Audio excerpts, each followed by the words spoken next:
Throughout history, men have risen to shape the destiny of nations. But what truly defines leadership? Is it the will of the people or the unyielding hand of a single visionary? Tonight, two giants separated by millennia will finally meet. Abraham Lincoln, Julius Caesar. Their battlegrounds were different, their eras distinct, but their ultimate goal was the same, to forge a lasting legacy. Yet, their methods could not be more opposed. A republic versus an empire. Which path truly serves humanity?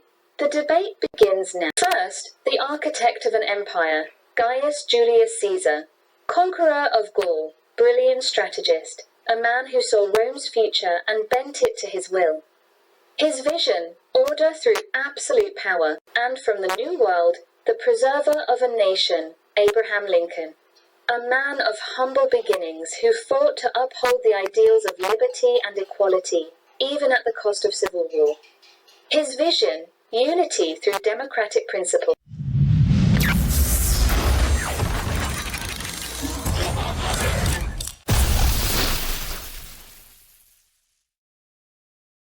Mr. Lincoln, you speak of the people with such reverence. I speak of Rome, a living, breathing entity, perpetually threatened by the chaos of 1,000 competing voices.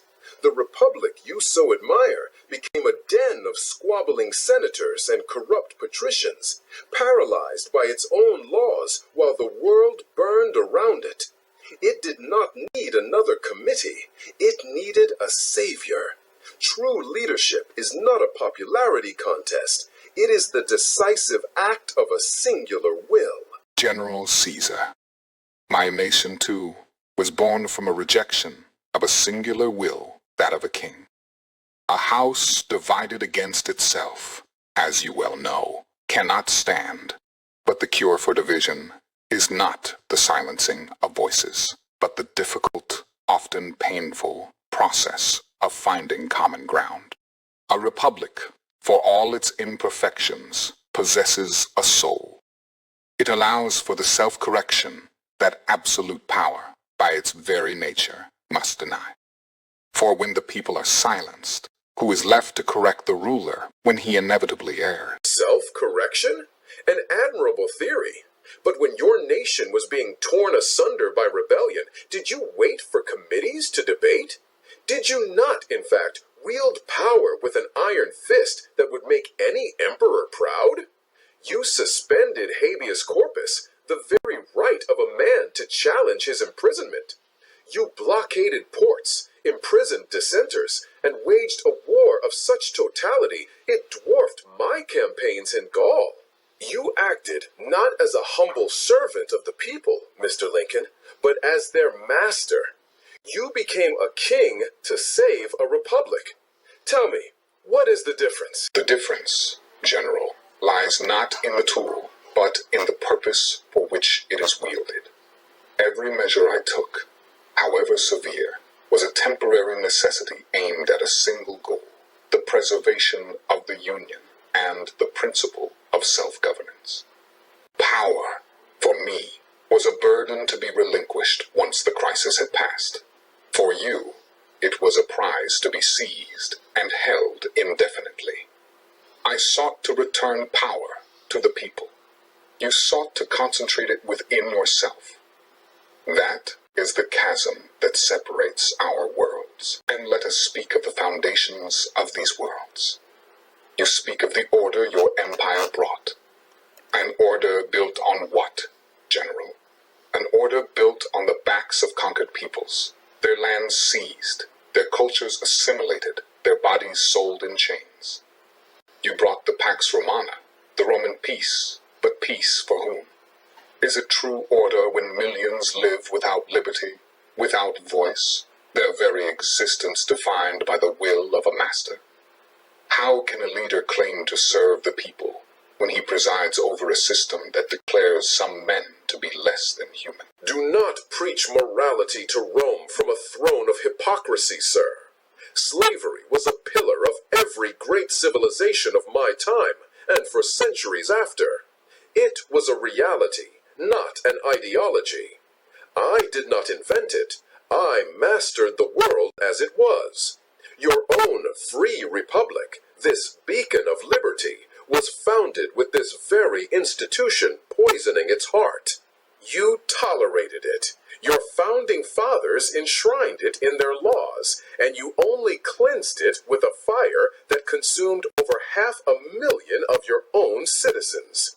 My empire offered stability and a path to citizenship for many who had known only tribal warfare.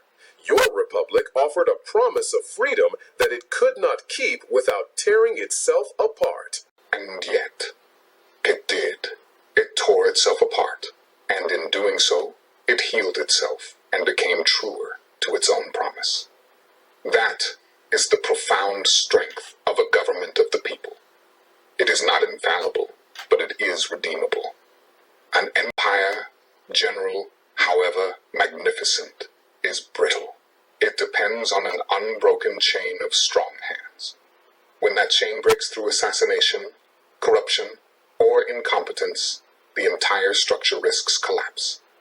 A republic's strength lies in its institutions, its laws, and the enduring belief of its people. It is an idea, and ideas, general, are far more resilient than men. Ideas are whispers in the wind, Lincoln. I dealt in legions, stone, and steel. I found Rome a city of brick and left it a city of marble. I gave it order, glory, and a destiny that echoed for 1,000 years. My ambition was not for myself, but for Rome. For if a leader does not have the courage to shape destiny, then destiny will surely crush him and his people. A leader must be the idea. He cannot simply serve it. That was my choice, and I would make it again. Two titans, two paths. Caesar, the architect of empire, believed in power, order, and a singular vision. Lincoln, the preserver of republic, championed liberty, equality, and the will of the people. Both achieved greatness. Both left an indelible mark on history. But as we look at the world today, which philosophy truly endures? Which system best navigates the complexities of human nature and societal progress?